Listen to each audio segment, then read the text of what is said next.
Hello and welcome to the program today.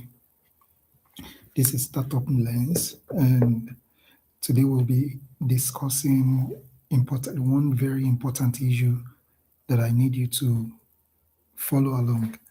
But before we go into the discussion of today, I want to quickly read, for us some news related to business and startup globally. I'll start with one from Nigeria. Nigerian government launches IDICE Startup Bridge with funding and investment support. Nigeria officially rolled out the IDICE Startup Bridge, IDICE spelled IDICE, Startup Bridge, providing grants, equity funding, mentorship, and investor access to tech startups.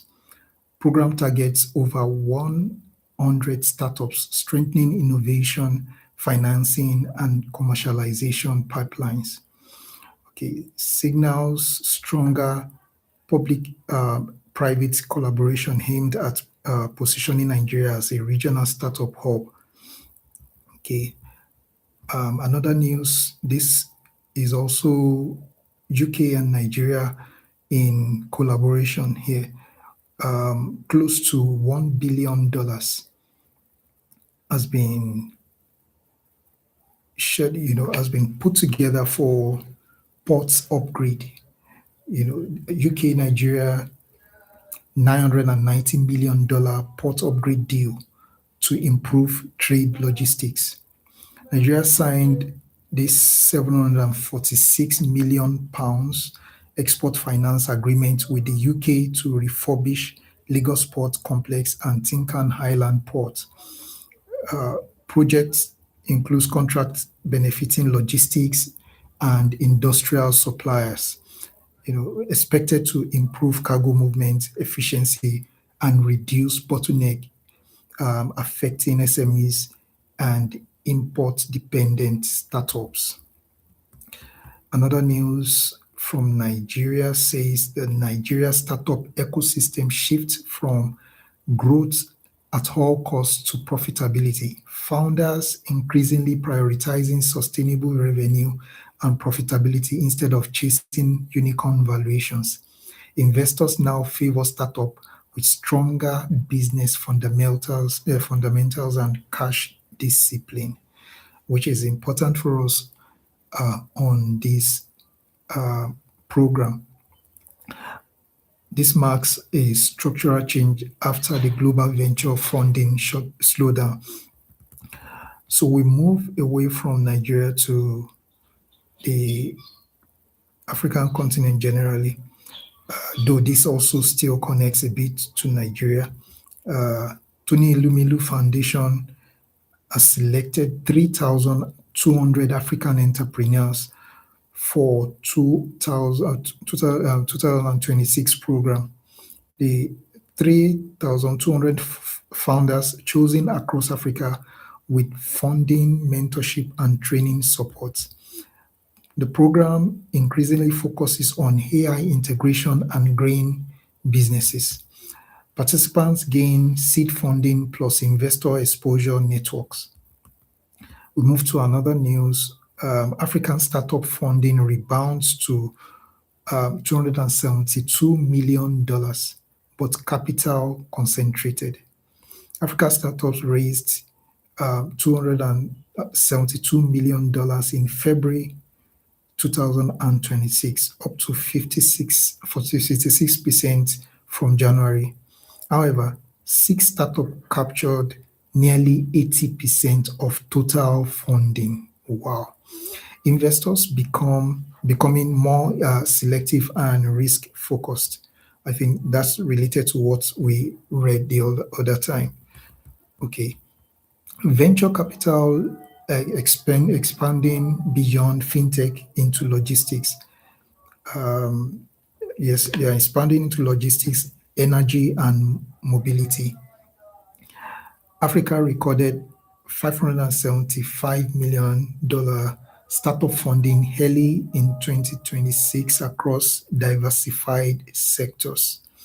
Investing shifting towards infrastructure driven startup solving real economic problems, logistics, energy, and mobility gaining attention alongside fintech. You can find this in TTY Brand Africa.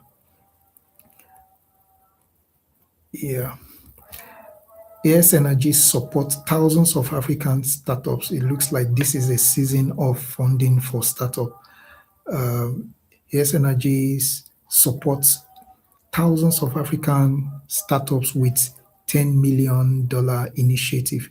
Investment supporting 2,000 plus entrepreneurs through entrepreneurship development programs, part of broader push to scale African enterprise capacity, focus on job creation and sustainable ventures.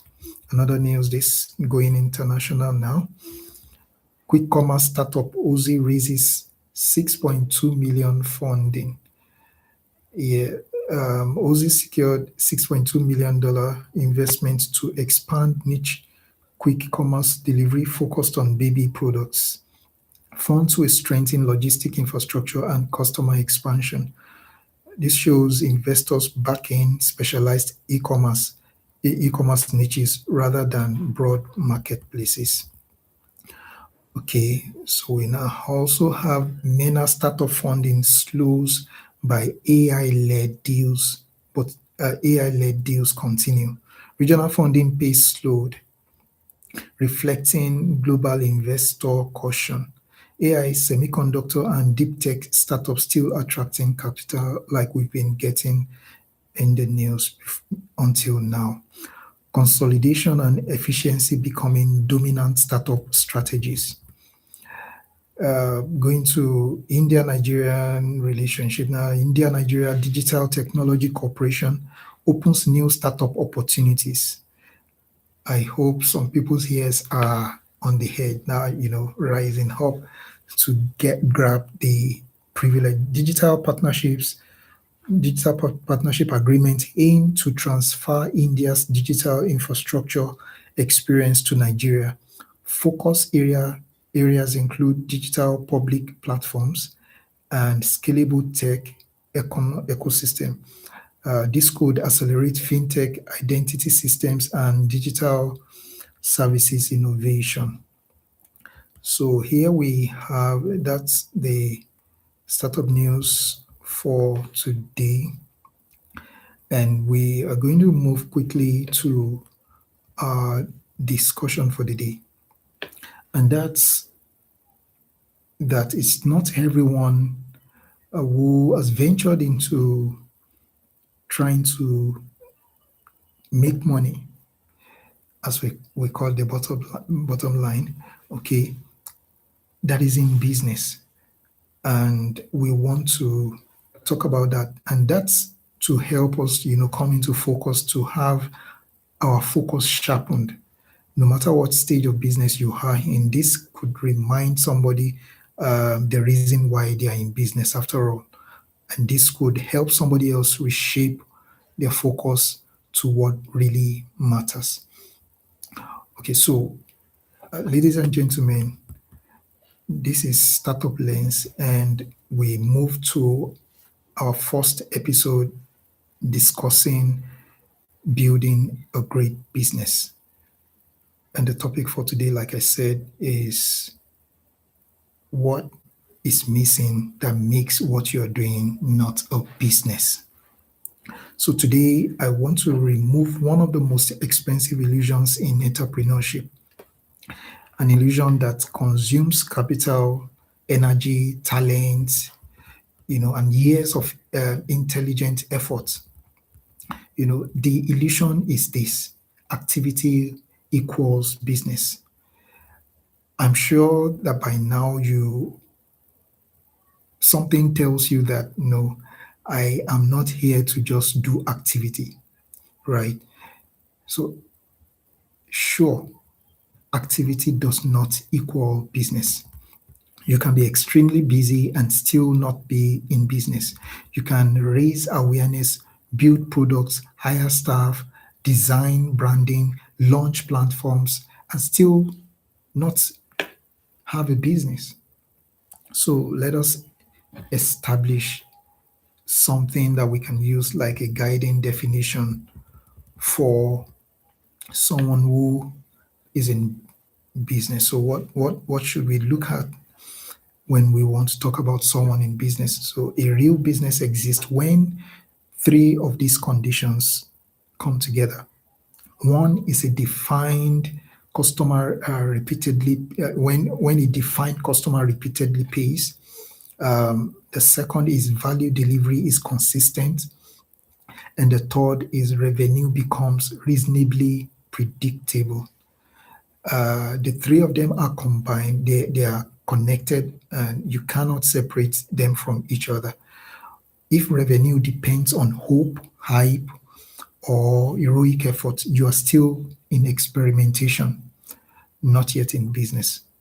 It's fine, but you need to understand where you are so that you will understand the kind of effort you need to put in place.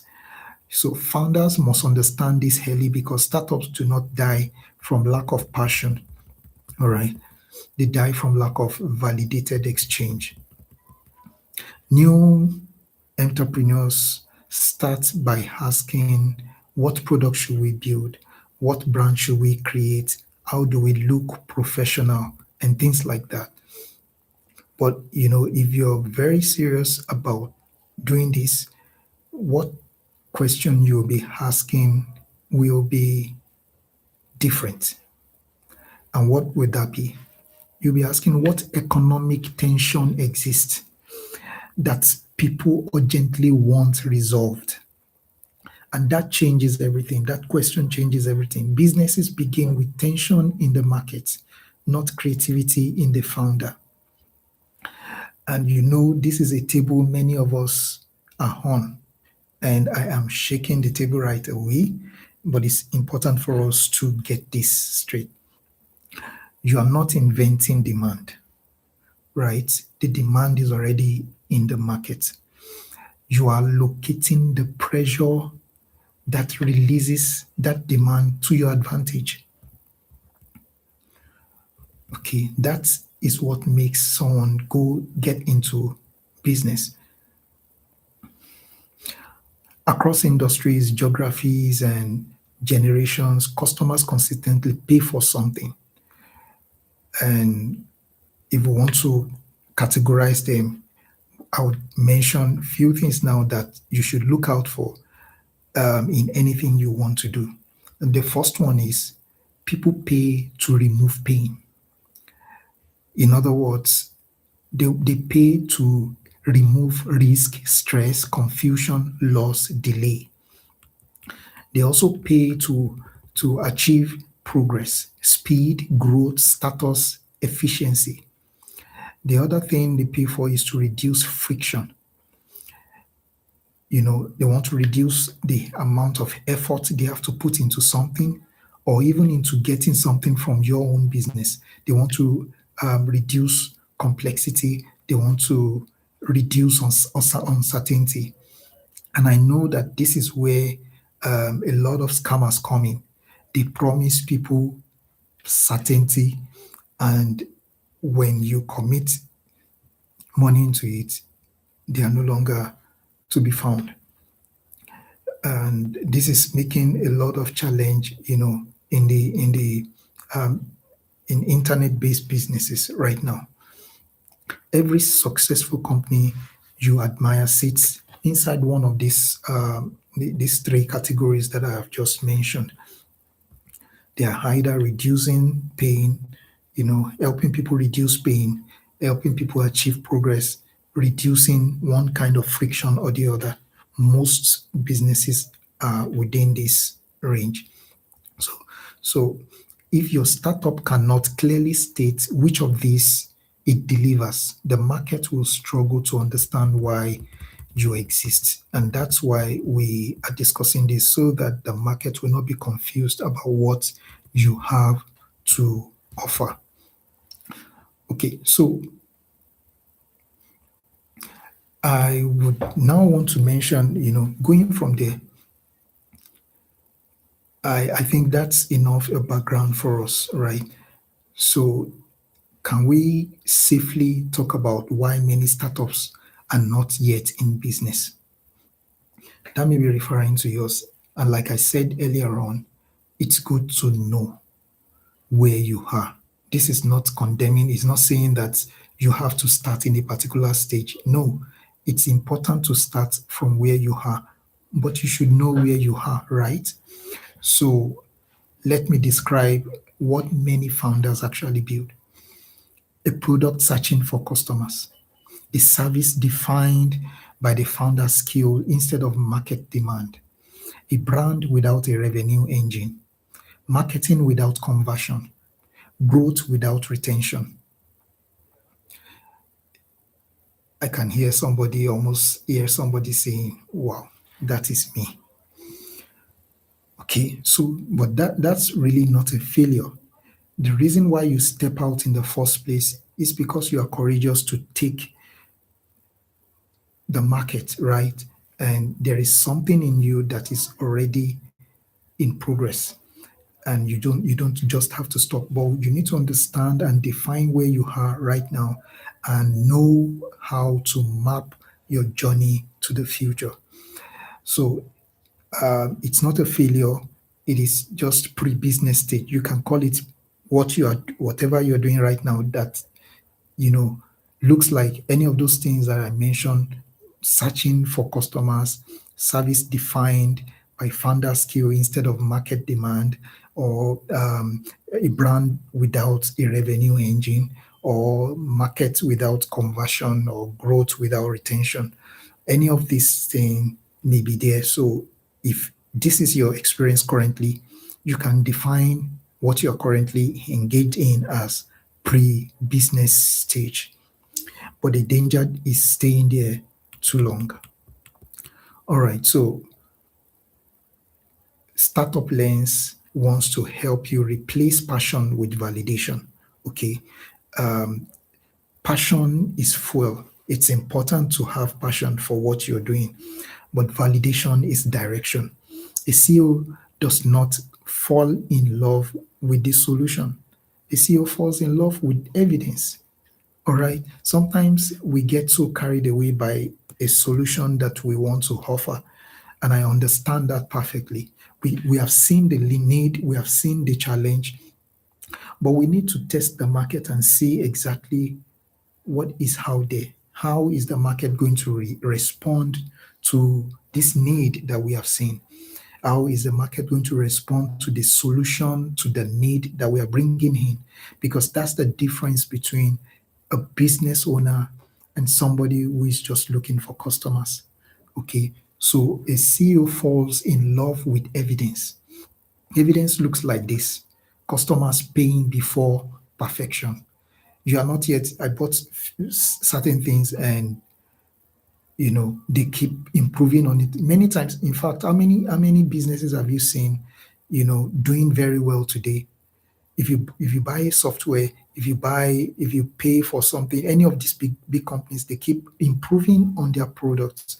So customers are willing to pay for something that is not yet perfect, but it is meeting their need, right? So this is what evidence looks like. You actually have people paying for even the product when it is in the raw stage. And the reality is that people don't buy the best product in town. They buy the product that solves a problem and that they can see. If they cannot find your product, they will not buy it. No matter, even if it's the best product in town, if they can't, you know, if they can't find it anywhere, it is what they find at the end of the day that they will buy. And you just be wondering, but this my product is better than this. Well, that's the business world for you. That's the market for you. Customers, this is a second evidence, by the way. So customers are returning voluntarily. All right. You are not trying to cajole them. You're not trying to manipulate them. They are voluntarily returning to make purchase, to make a repurchase of your product. Um, Customers also refer others to you. These are the things you should be passionate to see beyond the solution that you have. And that is that is what validates your product. Customers complaining when service stops. Yeah, that is very beautiful to know, right? So these are the things let me come again. The first one is that your customers are paying for your product even when it is not perfect. And the second thing is that they are returning voluntarily to get what you have to offer. The third one is that you see them referring some other person to you to get your own kind of product. And the fourth thing I mentioned is that they complain when you don't want to stop, but probably sometimes you may want to put an hold on something, and you get your customers complaining about it. Then you know that you are in business. All right. So revenue is the feedback that you need.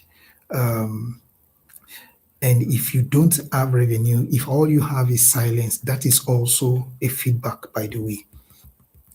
It's telling you something about the market you're in.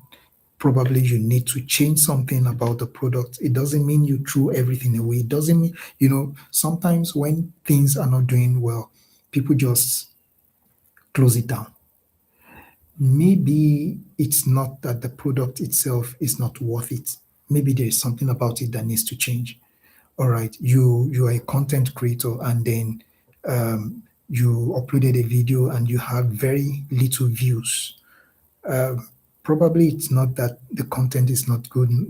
Probably it's not that YouTube is not for you. Maybe it's just that there is something you need to change. Maybe it's just that you need to post more consistently and continue doing so, no matter how you feel. All right. So maybe it's just for you to look at, search for keywords and start using it to communicate the same message you have communicated in the video that is not performing very well. All right. So it doesn't mean you threw everything away. It may just mean that there is something to change. But when you change that something, you will go through that validation process again. Are you beginning to get customers buy your product and coming back voluntarily, referring somebody to you? And the fourth one, you don't have to be there, but if anything ever happens and you stop, you know, creating content or selling your product, you find them complaining, not because of the content, but because they don't have the solution you are providing anymore, which you are getting paid for, by the way. Okay, so let's go a deep further now and talk about something you need to build into your system, the system of your operations, so that you move from just someone who is looking for transactions and someone who is really in business. So the first thing we'll talk about is customer acquisition system, right? And a lot of people make mistakes. Even big companies sometimes. I've seen big companies waste a lot of resources in trying to sell ideas that don't work. All right. And some of them go out of business. In fact, sometimes some of those activities are signs that some so-called big businesses are already in distress, right? Okay, so we're talking about customer acquisition system, and this is not luck. All right, it's the good thing is that when you have principles that you are using, principles answer to anyone. It doesn't care about your background. when you act against gravity, if you jump down from a mountain, gravity does not care whether you are rich or poor. It doesn't care whether you have any any amounts in bank or you don't. Gravity takes over from the time nothing is beneath your feet. All right. So principles have no respect for persons, and it's a level ground for everyone. So customer acquisition is not luck. If you're not getting customers, then you look again into your system to see what principle is missing, what you need to put in place. And that's the good thing about it. So, like I said, customer acquisition is not about luck. It's also not about virality. You know, you post something on social media, is going viral. It doesn't bring money into your pocket until there is an exchange. Virality makes no meaning in business. Okay. Except if what you are doing basically is creating awareness, just awareness. But if you intend to sell, then going viral makes no difference. All right. So, and then also, customer acquisition is not occasional promotion. You want a repeatable path for sales, for revenue generation in a way that will not make you run at a loss. So, if you cannot explain how new customers arrive weekly, growth is still accidental, and you need to form a customer acquisition system. You must be able to explain how customers come. All right. The second thing I would want to move into now is the conversion system. So people will pay, right? How will their interest in your business, you know, turn to dropping cash? And of course, one of the most overlooked thing, sometimes we need to be very sensitive about this. You know, it's not really that you are not giving out the best that you should, but when trust signals are weak, people will not buy. And that's it doesn't matter whether you're in Africa or Europe or America, trust is real currency. Okay, so when trust, you want to be sure you are not having any signals, you're not um, creating any signals that does not that brings mistrust in the minds of people when they are associating with your business, right? So trust signals must be intact, clear offers must be there. What exactly are you offering them? We talked about the things that people pay for. So, out of all of them, what exactly are you offering?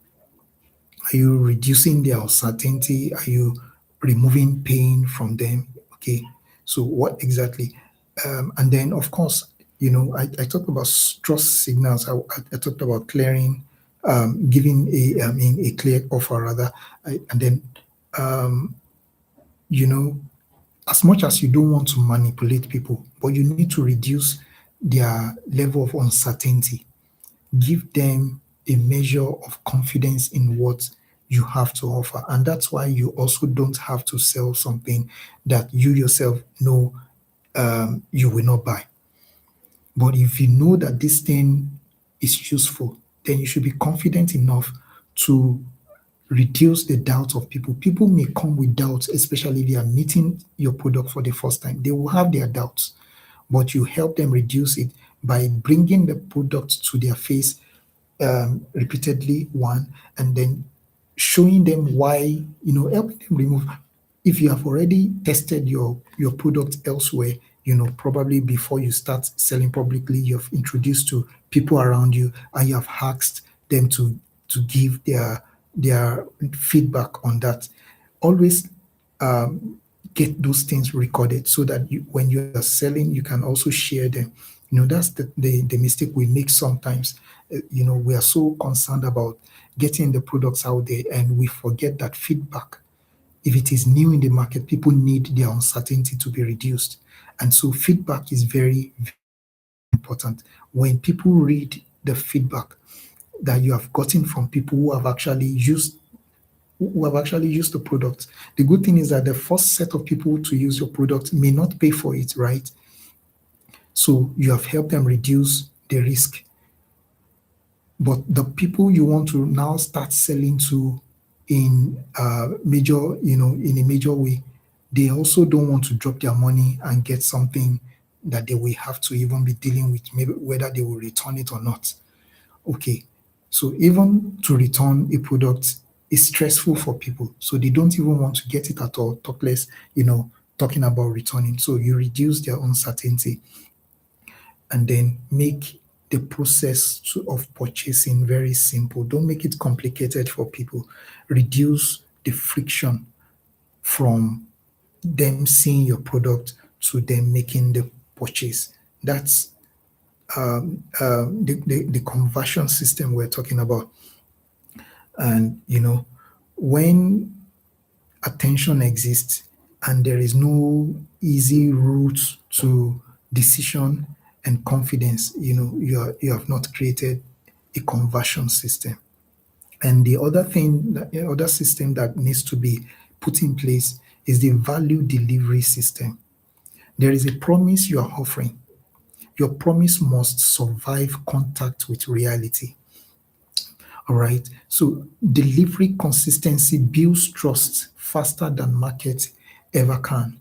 And so you need to make sure that the promise you're offering, you are also giving it to people on time. So when bad delivery destroys the confidence of people, that's real bad marketing. Because marketing, involves everything. It may be positive, it can be negative. And that negative one you don't want to experience because people keep telling other people, no, don't try it. And so, I used to say something that you don't miss what you missed, because you don't feel it. You don't feel that you missed anything. But you may even be making profit. Let's say you're making a profit of 200,000 naira, I mean, in a month, or $1,000 in a month. You're already making that. But you don't know that if not for bad marketing, you probably would be making 100. You're already, you know, happy that at least I'm just starting and I'm already having profit at the level of thousands of dollars. So you need to cover that area. So the last I would want to talk about, because this seems to be getting a bit long. Okay, so let me talk about the retention system, and you don't want to underestimate this. This is where profit lives. You're going to look at a way of retaining the same people that buy. You see, it's very funny when, because you are selling something small, you don't document, you don't keep a register of people who make purchases from you. You are losing a lot. There have been times that people will not make demands for products from me, and when I reach out to them, then suddenly they remember that, I need to get this. It could be funny sometimes. That's still something like that still happen today. So don't joke with putting a system in place to have repeat sales, to have repeat customers. So acquisition creates revenue, retention creates stability, and then loyalty creates scale. You want people to be the one to tell you what is not good enough about your business, because they are the ones you are trying to get to buy repeatedly, right? And so if they give you an information about your business, even if they say it in a way that you don't like, you don't say, why would this person be rude? It's data, right? And you take the data and use it to your advantage. That's what people who are in business do.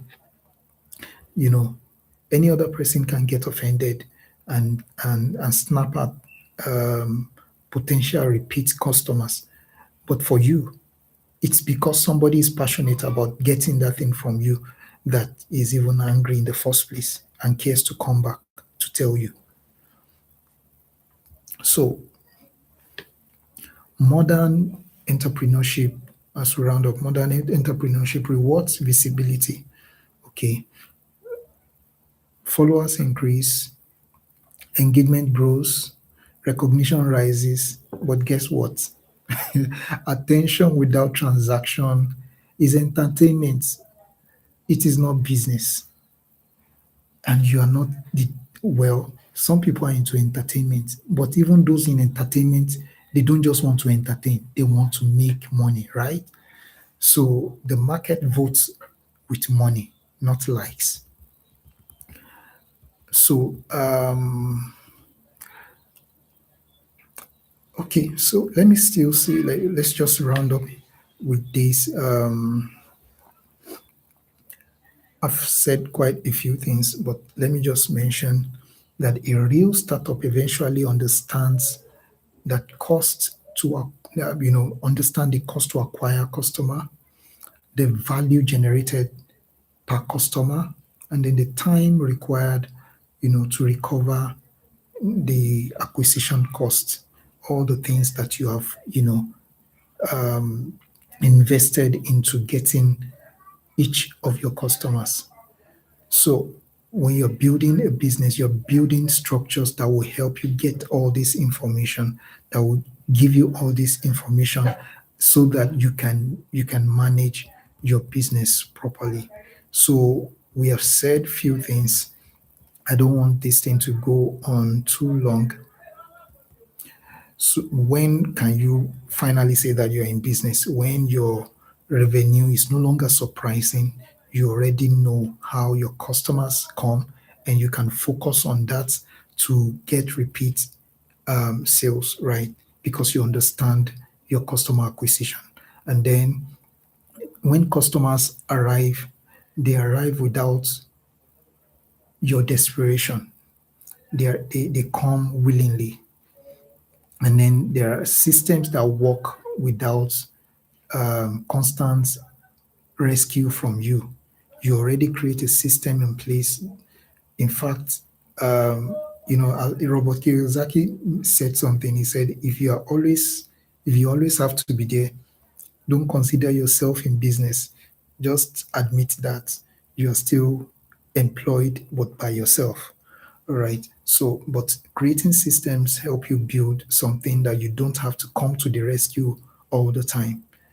Okay. So, and then the last thing is that growth becomes optimization, not survivor. Okay.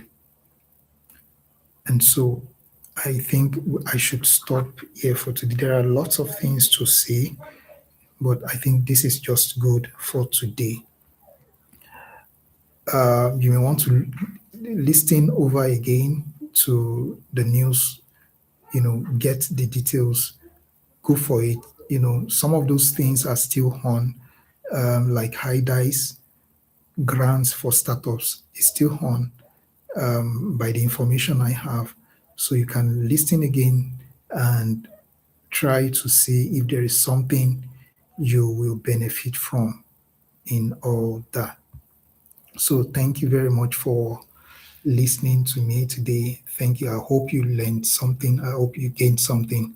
And I'm going to stop here for tonight. It's night here. I don't know, maybe it's morning where you're listening from. And I just want to say good night, good morning, good evening, whatever the time is in your place. And see you next time. Thank you for joining me. I want you to put in the description and in the comments where you're joining from, where you joined from. I would like to know, and it's going to be helpful to connect with you. All right. Thank you very much for joining. See you next time.